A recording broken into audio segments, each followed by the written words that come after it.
All right, so my name is Don Olmstead. I'm a senior software engineer at Sony Network Entertainment, and I'm here to talk to you about the programming language Dart. Now, I've been programming in Dart for a little over 2 years now, way before it hit a 1.0 stable. And honestly, Dart is what got me really passionate about developing for the web.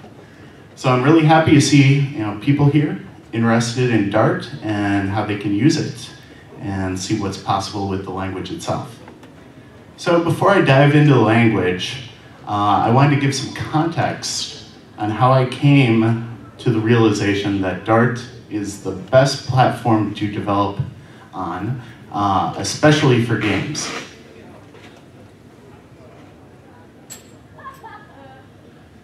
So at Sony, I work on the web platform for the PS4. The web stack itself powers our store and portions of the PS4 UI. And all of that's running on top of WebGL. Now, I tend to handle any of the rendering bits, such as the WebGL layer, and on top of that, anything having to do with rendering within our WebKit port. But what really excites me about the web platform is, of course, games. And the best way to create games within the browser is WebGL. By using the graphics card directly, the possibilities for what you can create are really endless. And all you need to do is look at various Chrome experiments to see what's really possible with it. And my background itself has been OpenGL. So by the time WebGL was actually released, I knew what was actually possible with the API, and that made me really excited about where the web was going and the web platform itself. And I really thought how awesome it would have been if I had this technology when I was young. I probably had the mullet too. But games were what really led me down this path and sparked my interest in programming. And if I had access to all this cool stuff when I was growing up, I could have used it to create my own games. And really, how cool is that? But whenever I sat down to do work in WebGL, I hit a major pain point for myself. And that, of course, is JavaScript. Now, some people enjoy JavaScript. For me, I just could never really enjoy myself when using it. And this is after creating huge applications in it. I still run into this pain point where I'm writing code in JavaScript.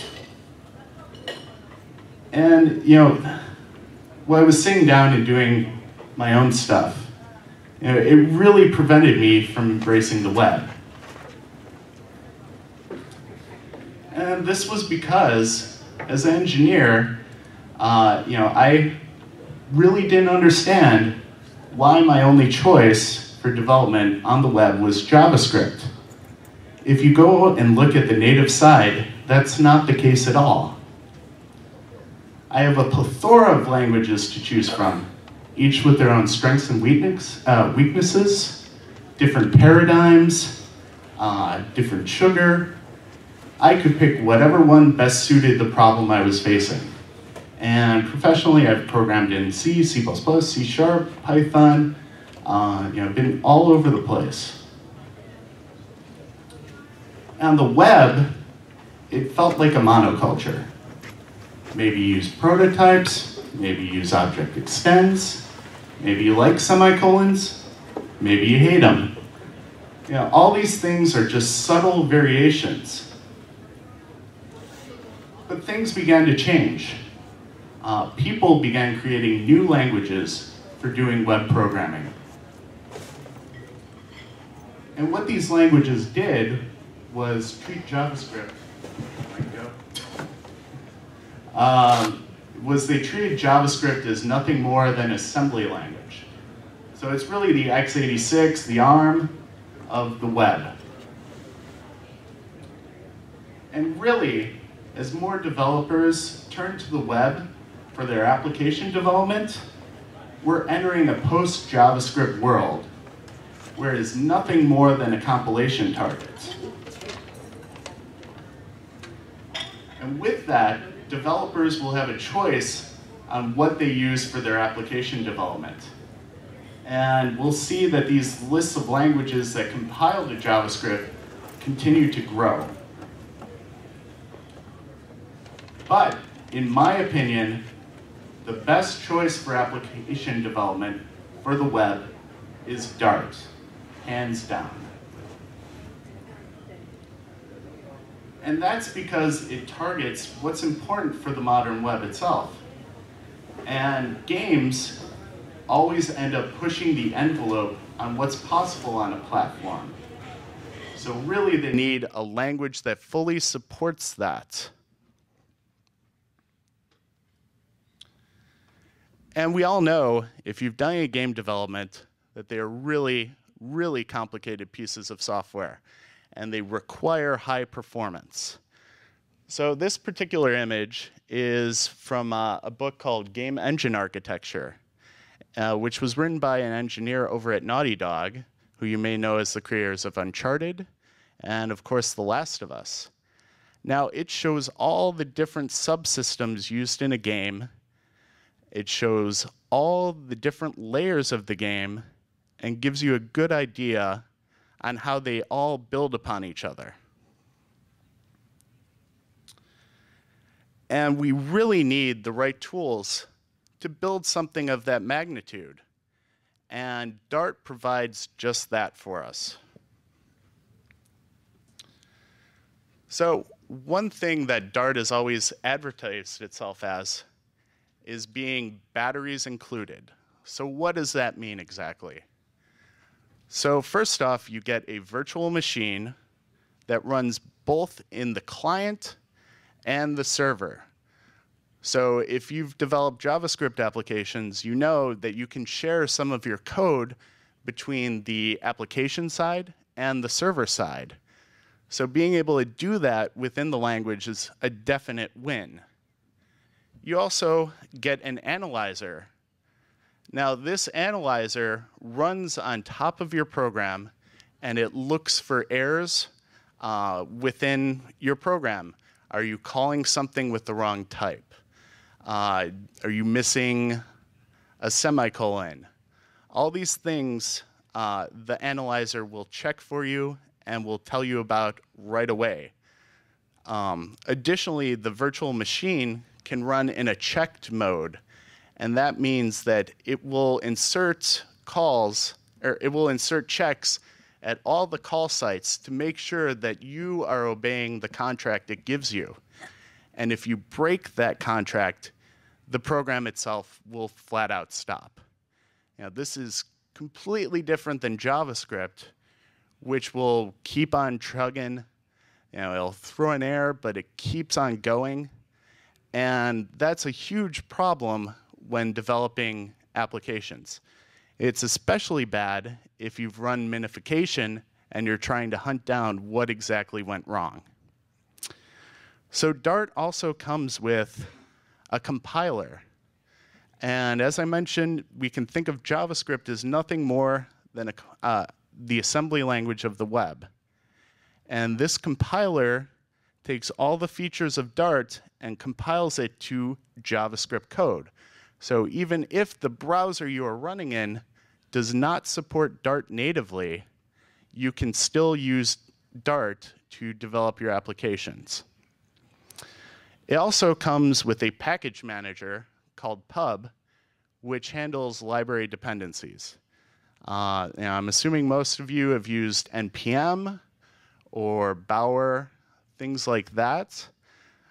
So Dart comes with a single unified package manager that allows you to create libraries, publish libraries, and consume libraries. It also comes with a profiler.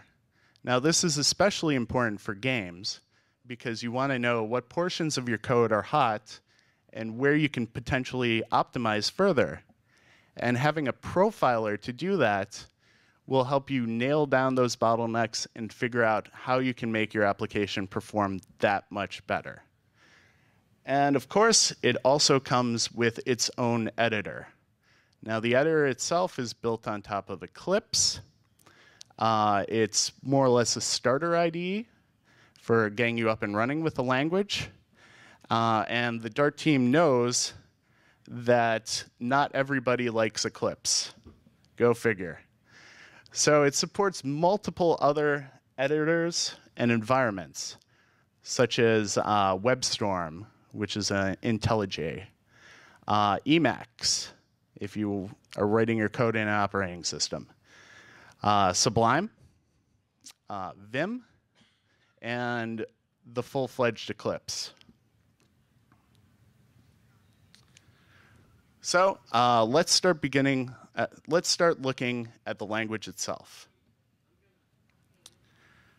Now, the thing to remember is that Dart is a class-based language. It's object-oriented and is a C descendant.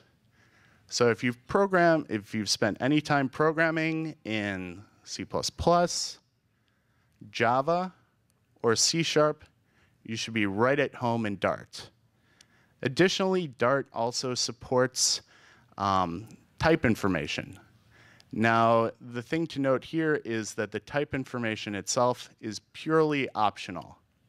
So if you don't want to write out types, you certainly don't have to. And in fact, the virtual machine itself ignores the types during the execution of your program. So I'm going to start you off with a simple example. This is found in pretty much any game engine. The simple 2D vector. Now, the thing I want to note about this is purely as an example. This is completely unoptimized, and in the end, we can do a lot better in terms of the performance, but it's a good point to start with when looking at Dart.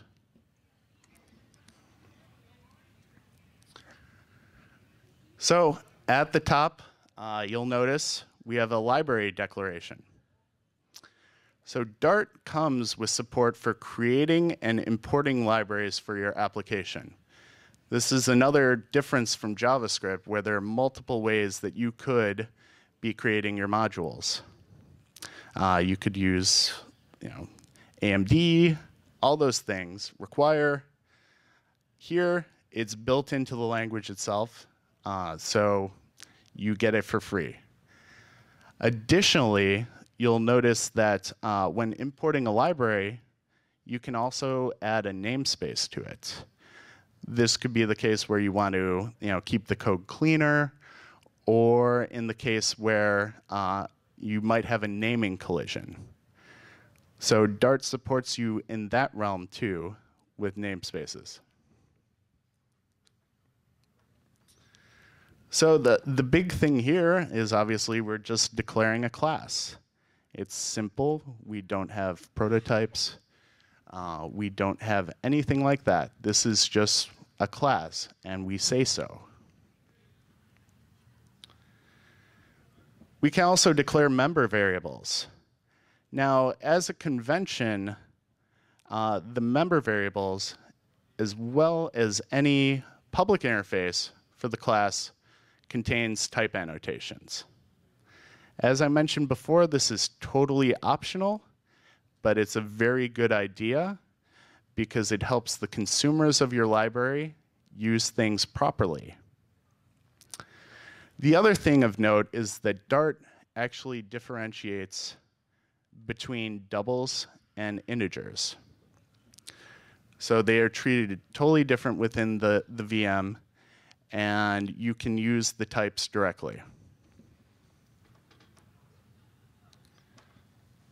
So here we have the constructor. And in this case, we actually have some syntactic sugar to make it more terse when setting things up. So in this case, we are saying this.x and this.y. This means that within the constructor, it will set those values directly for you and you don't have to write any additional code within the constructor itself.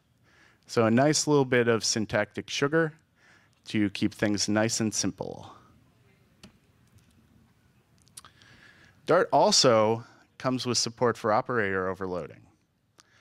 And operator overloading, you typically see it in a mathematical library where you can actually write these things out using standard math notation.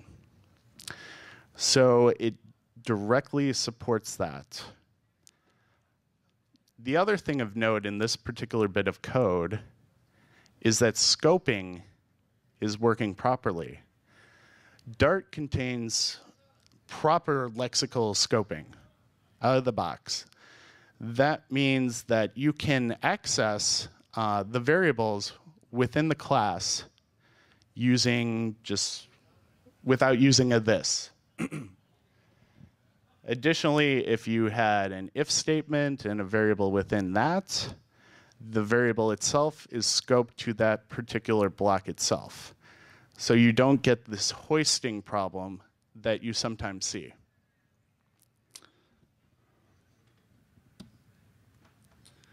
Another cool thing that I really enjoy is the fact that Dart supports properties. This was a language feature I really enjoyed with C#, and it's true that JavaScript does have this functionality, but typically all the makers of virtual machines advise against it. This is from Google to Microsoft. And the reason being is it's a property bag, and you have this layer of indirection which can hurt the optimization of your code. Now with Dart, you can use this directly and not have to worry about this. So you can get the niceties of properties, but without having to worry about that additional overhead, which will affect your runtime code. Another cool thing that Dart supports is interfaces. This is another thing that if you've programmed in Java or C# that you've seen. And within Dart itself, all classes have an implicit interface that can be implemented. That means that literally anything you can put implements in front of. So in this case here, we have a disposable interface. Now the thing to remember with WebGL is WebGL under the hood will create native objects. As an example, textures or vertex buffers. All of these are created through a WebGL rendering context, and they can be disposed of right away through that WebGL rendering context. Where you would have to worry about this is if you were streaming textures, you would want to keep releasing the textures to make sure that you have enough room in graphics memory. And if you do not free these objects explicitly, then they're not actually freed until garbage collection comes around. And that's a totally non-deterministic thing. It can happen at any point. So when working with WebGL, you should really free your objects. And this interface is an expression of that. We have a property, whether or not it's disposed, and we have a method we could call to trigger this disposal. And in this case, since the disposable is a pure interface, it is also abstract and contains absolutely no implementation. And typically, you'll see some kind of graphics resource class within an engine itself. So this functions as the base class of all the resources that are created. So in this case, we implement that interface and provide an actual implementation. This also means that since we're implementing it, we can cast the, the graphics resource as a disposable resource as well. So we're still maintaining any sort of type safety that we require. Another thing to note is that Dart supports privacy. So within a library, any variable, function, or method that starts with an underscore is private. So you don't say private, you just follow this convention and the privacy is there.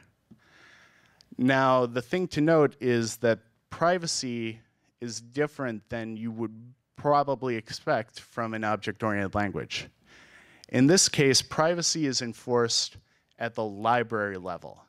That means that any class, any method, any function within the library itself can access any private variable.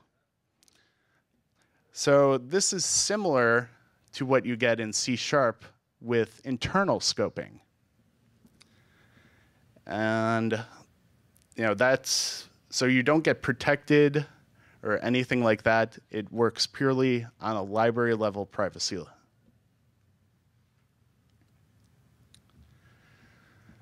Dart itself is a single inheritance language. If you've programmed in C++, you can cause yourself a lot of pain by using multiple inheritance. The single inheritance model that came with Java and C# were really sort of a reaction to how multiple inheritance was kind of weird in C++. So in this case, we have a graphics resource class that's extended to support a different resource type. In this case, a vertex buffer. And like any object-oriented language, you can override methods. In this case, we want a different method to dispose of the vertex buffer. This is because there's a separate way of deleting a text or deleting a vertex buffer over a texture. And here we are overriding it to support that functionality. The other thing of note here is that the method itself is decorated with metadata. This is another thing that if you've programmed C#, you'll kind of know this. C# did a lot of that with serialization, where you could say, oh, I want this to serialize here.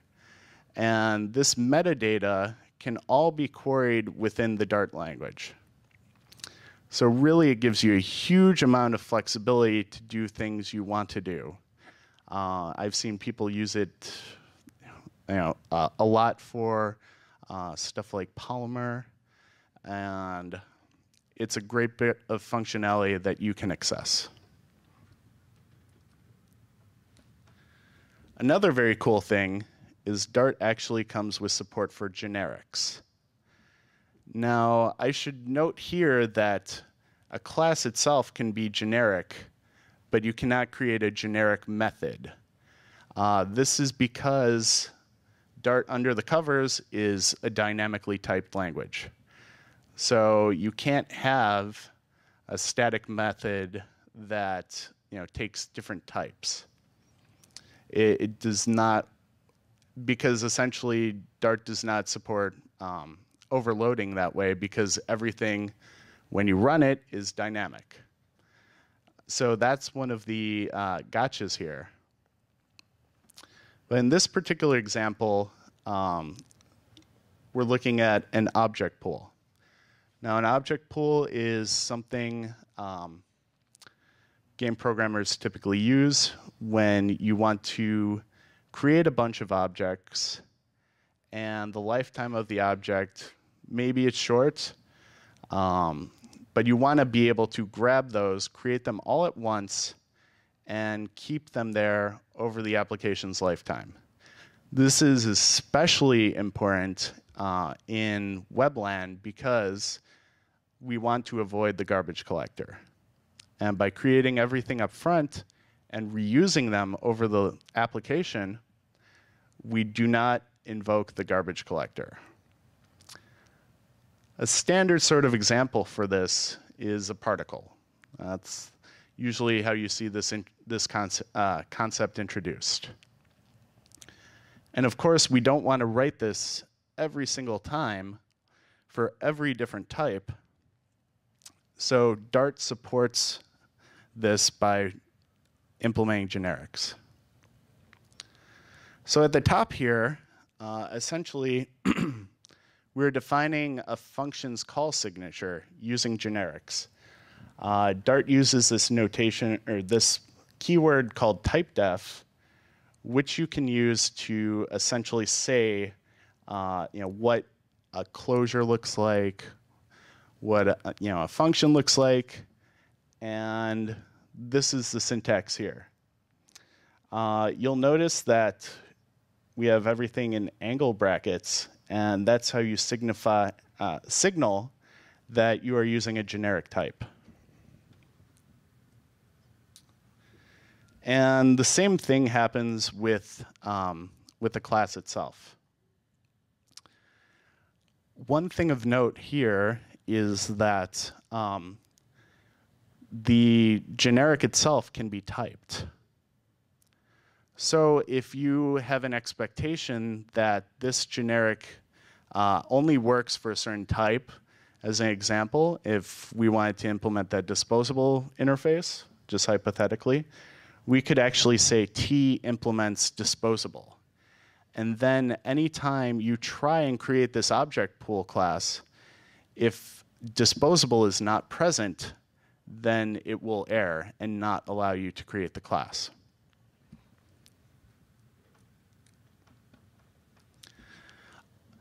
So I kind of lied about multiple inheritance. With various other object-oriented languages, you can achieve multiple inheritance using mix-ins. Now, this is something I've yet to use in game code, but it's really useful for UI coding for your tools. And a lot of game developers are starting to move their tools to the web.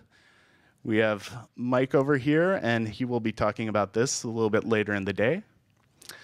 So having this functionality is very cool. So we can think of a mix-in as just implementing a certain bit of functionality. In this case, we're talking a UI, and in a UI, you probably want to select things. This could be a list box. This could be really whatever requires you to click on something and have it select. So this mix-in just implements that. And the mix-in itself comes with certain restrictions.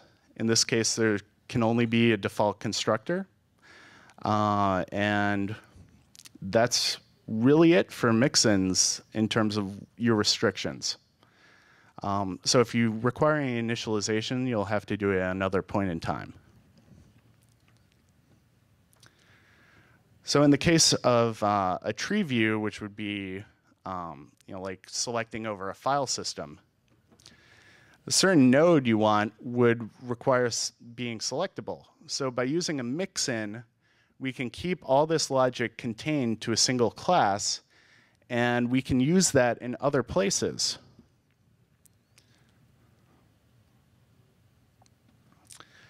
Now, Dart itself also lets you go very dynamic. It seems like we've been talking in terms of very strict things, but there's nothing stopping you from really doing whatever you want. And one way to do this is no such method.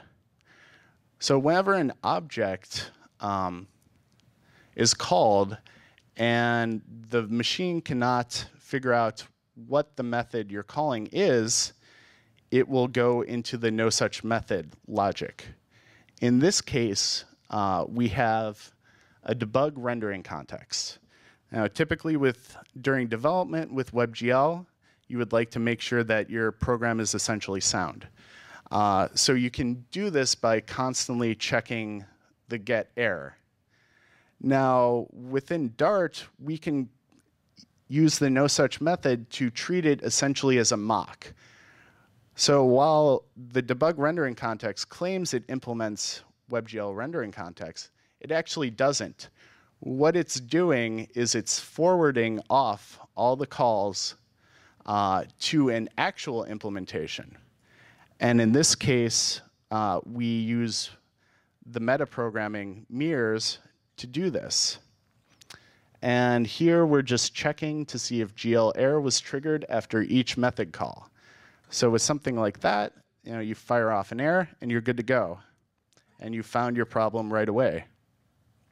One bit of warning, since this is very dynamic, it's not very performant.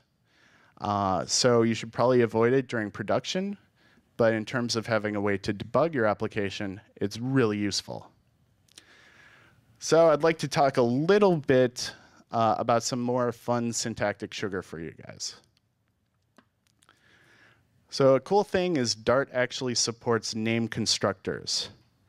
Within other languages, if you wanted to initialize a object in a different manner than the default constructor, one of your constructors, you were kind of stuck making factory methods, static, create this. Within Dart, you can actually create multiple constructors, each with their own name, and give something more meaningful. In this case, I have a blend state, and I'm saying I want additive blending. So nice little syntactic sugar there. Another cool thing is Dart supports method cascades. This is something you'd see in a builder pattern. So rather than typing state every time, we can use these method cascades to do the same thing. And it's a nice little bit of syntactic sugar. Another cool thing is Dart comes out of the box with a ton of standard libraries. The ones I'm going to call out here are those specifically built for async programming. Async programming is pretty much the way the browser works, and it's always been a huge pain point. So to deal with this, Dart supports futures. And this is equivalent to the JavaScript promise. This is right there, standard, out of the box. So we get a future back, we wait for it to respond, and it gives us a value, and we do whatever it is we want with it. Now, if you want something more powerful, Dart also supports reactive programming. This is something I believe is going to be talked about during the Netflix talk. And this is basically a stream. So with a stream, you listen to it, you receive events from the stream, and really this idea came from C#. And another cool thing, if you're just developing HTML applications in Dart, Dart wraps all the various events within streams, so you can subscribe to them like this. And really, the number of available libraries in Dart is continually growing. And we have server libraries. There are additional things you can do with collections or unmodifiable, serialization. Dart provides a library for JS interop. There's the big ones are Angular Dart and Polymer Dart. And with Angular Dart, the Dart port itself is really sort of pushing where Angular JS is going. But really, we want to talk about performance. How does all of this perform? Now, in terms of the V8 benchmark suite, a number of benchmarks have been ported to Dart. And Dart consistently outperforms V8 on all the benchmarks. So the red line is the Dart VM. The green line is the Dart to JS compilation. And the blue line is just straight JavaScript run through V8. Another cool thing is that the Dart to JS compiler also manages to perform some optimizations that give the generated code a performance boost. And this is, way faster than just hand-rolled JavaScript. And this is something as game developers we really need to think about. So let's say here we have a frame. If we want 60 FPS, we need to draw every 16.6 milliseconds. The animation loop within the browser supports this. And with a game, we're obviously totally bound by the time spent in scripts.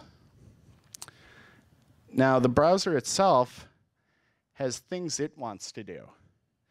So it wants to handle events. It wants to handle resource loading, timeouts. There's overhead involved with making WebGL calls. All of these sort of cut into the amount of time left for your scripts to run. So we can take away some of that. And then, of course, we also have our friend the garbage collector. And he can totally destroy your frame rate. So in the benchmarks prior, we saw that Dart runs faster than V8. So essentially, you can do more work in less time. And this is hugely important for games. Another thing to note is SIMD. Now, SIMD is essentially working on a vector of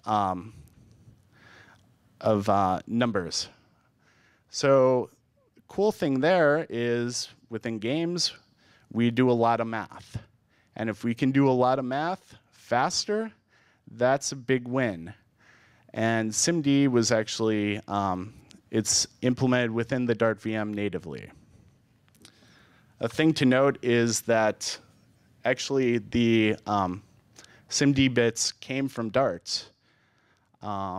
So Dart has already started to influence the direction of the web because JavaScript VMs are starting to adopt these things. So really, Dart is a pragmatic choice for game developers, as getting better script performance gives additional wiggle room to create better AI, better effects, make your game that much more interactive, and really expand on what's happening within your game. So to me, this is a huge reason to start using Dart.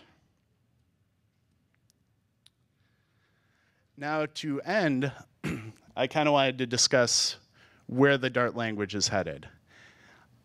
Dart itself is under ECMA standardization currently. So while up until now, all the development has been done by Google, from here on out, the language will be developed within the ECMA committees. So what are the next enhancements to the language? Enumeration support. This was something I made a big stink about during the development of the language. So you'll be able to create enums directly and use those, which to me was very cool for kind of mapping things from WebGL to Dart itself. You also get deferred library support. So this allows you to lazily load a library, which is important for your application. You don't necessarily want this huge payload coming down the pipe. This is one of the problems with the asm.js workflow. You end up with this huge JavaScript file that your clients have to download. And while they're downloading it, nothing's really happening. So Dart lets you save different libraries to load later. And this functionality is already present in the language and implemented in the VM. So you can use it today, but in terms of the standards track, it hasn't been formally standardized. And really the big exciting one, because once again, async programming is hard, is this idea of async and await. So the thing to note here is this is all purely hypothetical code.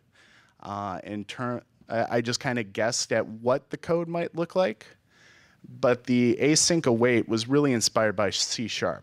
So you can expect that same sort of functionality to help you write async code that doesn't end up just kind of growing outward.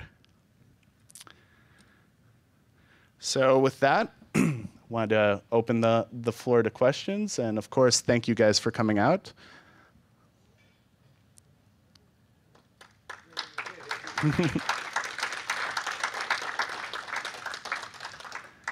So we got 10 minutes for questions if anybody wants to ask. Yes, sir. So what I've seen with early versions of CoffeeScript is actually debugging the JavaScript output is impossible. And when you run into something like an Android device where you get some weird JavaScript error, like the canvas to the to data URI doesn't actually implement anything on low-end Android devices. Okay. How do you actually go through that with your toolset? So, Dart obviously supports source maps. You can generate source maps, and those work properly. I've used them before. Typically, you'd sort of develop within the VM itself, and the VM is, I obviously don't work for Google, so I can't say when it will be a thing, but it is supposed to eventually reach Chrome, and you will then be able to use it in Android directly. So there's no timeline on that, but that a lot of that work's dependent on this project called OilPan, which basically GCs the entire C++ heap, so that way it makes it easier to have two languages running at once. Anybody else? Yes. Are there any game libraries already being developed? Of course, I have my own libraries that I should be releasing soon enough. I've released a few libraries in terms of UI. One of them is called Pixelate, and that was some of the mixing code you saw earlier. There's a great vector math library built by one of the Googlers. He was the one who pushed the SIMD. You might hear his name, John McCutcheon. He also has a 3D library called Spectre. And if you've followed Polymer, Eric Biedelman's talk, he has a demo where it's essentially custom elements with, where you would say like a sphere. And that opening solar system slide is actually all Dart, and it's hitting the Spectre 3D library.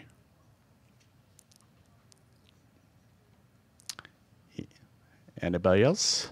I mean, I'm also available, if you're shy, I'll stick around for a little bit after this. Another good game library that if you come from an ActionScript background. Oh, yeah, I forgot. So another cool thing about Dart is the StageXL library. Now, if you've come from an ActionScript background, StageXL basically implements a lot of that functionality. And they have a Canvas 2D backend as well as a WebGL backend. And the WebGL backend performs great. If you look into the who's using Dart, Adobe's actually listed because they have an exporter that will export for StageXL. So you can use Dart in that way as well. Anybody else? Yeah, there's 3.Dart, but I'm not a fan of 3.js, so I try not to promote it.